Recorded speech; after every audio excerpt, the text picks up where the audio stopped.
आदाब। मैं फ़ारूक खान, संपादक इकरा पत्रिका।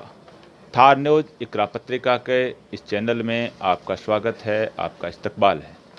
सबसे पहले मेरी आपसे गुजारिश कि आप इस चैनल को सब्सक्राइब करें, लाइक करें और शेयर करें, ताकि आपका और हमारा रिश्ता है ये और मजबूत हो सके। आज के इस एपिसोड में हम बात करना चाह रहे हैं राज्यसभा चुनावों की।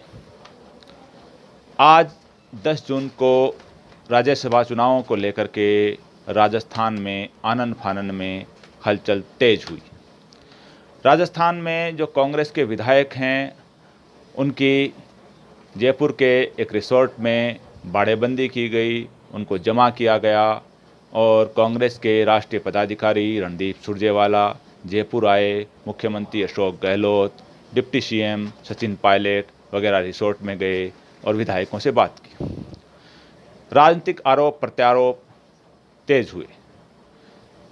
राजनीतिक आरोप प्रत्यारोप इस बात के हुए कि कांग्रेस ने कहा कि भारतीय जनता पार्टी है वो कांग्रेस के विधायकों को और कांग्रेस की सरकार को समर्थन करने वाले निर्दलीय विधायकों को प्रलोभन दे करके उनके साथ खरीद फरोख्त यानी एक तरह की हॉर्स ट्रेडिंग करना चाह रही है। आरोप यह लगाया गया और उसके बारे में एक खबर भी चली कि दिल्ली से एक पॉलिटिकल फंडिंग होने वाली है, उस पॉलिटिकल फंड के जरिए राजस्थान के अंदर विधायकों की खरीद फरोख्त की जाएगी। इसी खबर के बाद आनन फानन में बाड़ेबंदी हुई। भारतीय जनता पार्टी ने कहा कि हम मूल्यों की राजनीति करते हैं।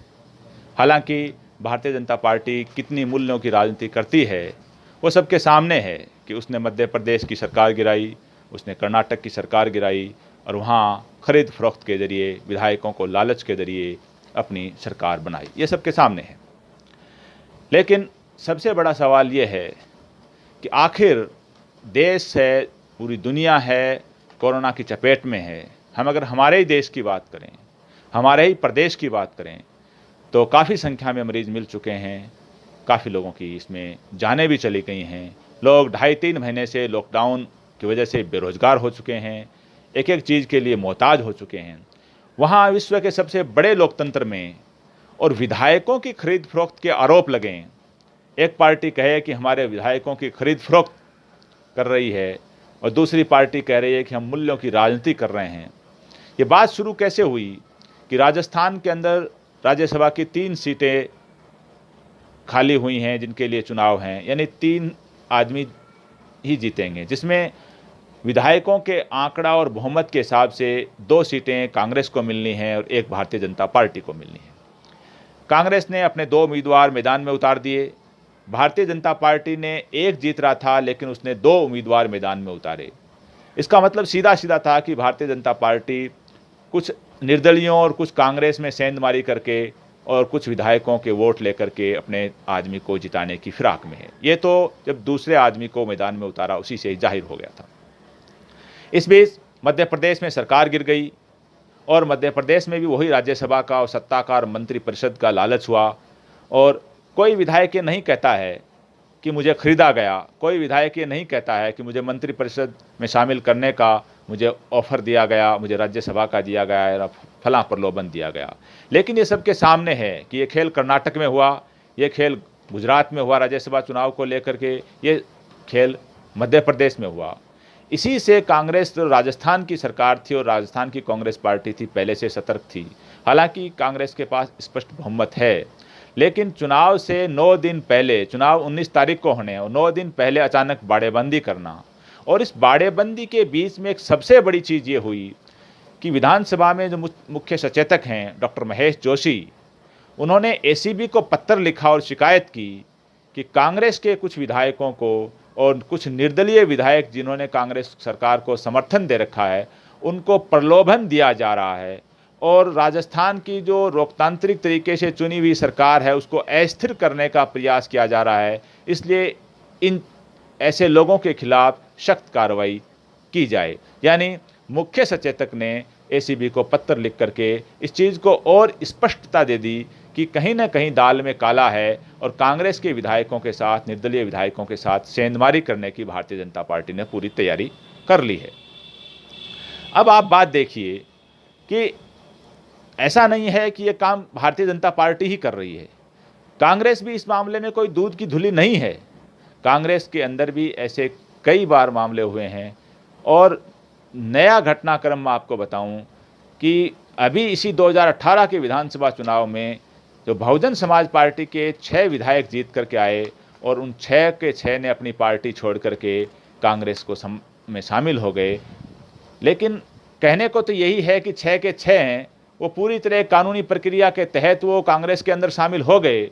लेकिन राजनीति को समझने वाले ये अच्छी तरह जानते हैं कि ये समर्थन कैसे दिया गया है। ये समर्थन सीधा सीधा, उसको आप प्रलोभन कहें, उसको आप खरीद फरोख्त कहें, उसको आप मंत्रिमंडल का में शामिल होने का लालच कहें, लेकिन ये भी एक तरह की खरीद फरोख्त हुई है, इसमें कोई दो राय नहीं है। और ये किसने की है?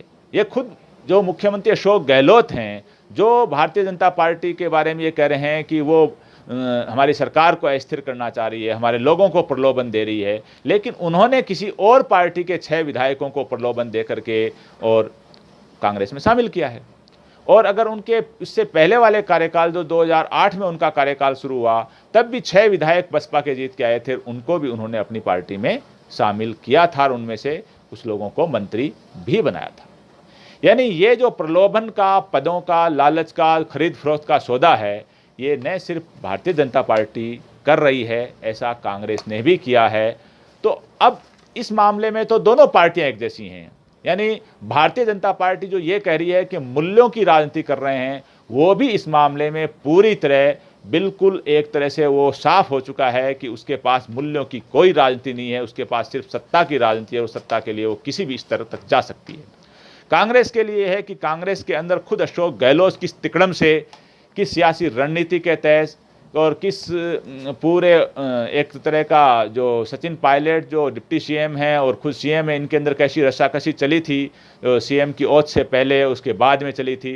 यानी एक बिल्कुल स्पष्टता है कि खुद अशोक गहलोत हैं, वो किस अंदाज में, किस तरीके से मुख्यमंत्री बने हैं और किस तरीके से उन्होंने अपनी सत्ता को बचाए रखा है। और उसके अंदर भारतीय जनता पार्टी का चेहरा बिल्कुल साफ है कि उसने मध्य प्रदेश में, कर्नाटक में क्या किया। तो ये इस मामले में दोनों पार्टियां एक जैसी हैं, कांग्रेस और भारतीय जनता पार्टी। अब सबसे जो बड़ी चीज ये है कि जो विश्व का सबसे बड़ा लोकतंत्र है, जहां 135 करोड़ लोग रह रहे हैं, जहां 90 करोड़ वोटर हैं और पिछले 2.5-3 महीने से वो लॉकडाउन का शिकार है, कोरोना महामारी का शिकार है, बड़े पैमाने पे करोड़ों लोग बेरोजगार हो गए हैं, किसान और मजदूर बर्बाद हो गए, एक तरह से लोगों की नौकरियां चली गई हैं, लोगों के रोटी रोजगार के संकट आ गए हैं। वहाँ एक बड़ी पार्टी जो केंद्र और बहुत से राज्यों में सत्ता में है, वो विधायकों को खरीदना चाह रही हो, और एक पार्टी जो प्रमुख अपोजिशन की पार्टी है कांग्रेस, जिसकी भी कुछ राज्यों में सरकारें हैं, वो अपने विधायकों की बाड़ेबंदी कर रही है। ये कितनी बड़ी शर्म की बात है। हमारे लोकतांत्रिक जो व्यवस्था है उसके लिए एक बहुत बड़ा प्रश्न चिन्ह है कि क्या हमारे विधायक, जो विधायक एक बड़ी चीज़ होती है, और वो विधायक भी बिक सकते हैं, उन विधायकों को खरीदा जा सकता है, चाहे किसी भी लालच में, चाहे वो पैसे में खरीदे जाएं या किसी पद में खरीदे जाएं। क्या ये संभव है?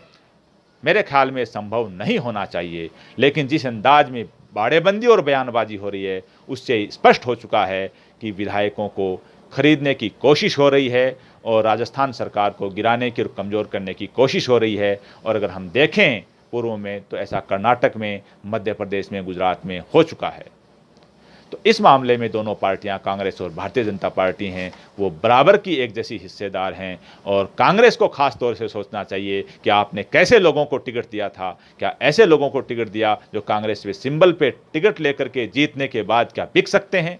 किस में बिक सकते हैं? चंद रुपयों में, चंद पदों के लालच में? अगर ऐसा है तो कांग्रेस को ये सोचना पड़ेगा कि उन्होंने कैसे लोगों को टिकट दिया था, और आगे की उसको रणनीति बनानी पड़ेगी कि वो कैसे अपनी पार्टी में लोगों को टिकट देना चाह रही है। आज के इस एपिसोड में बस इतना ही। जय हिंद, जय भारत।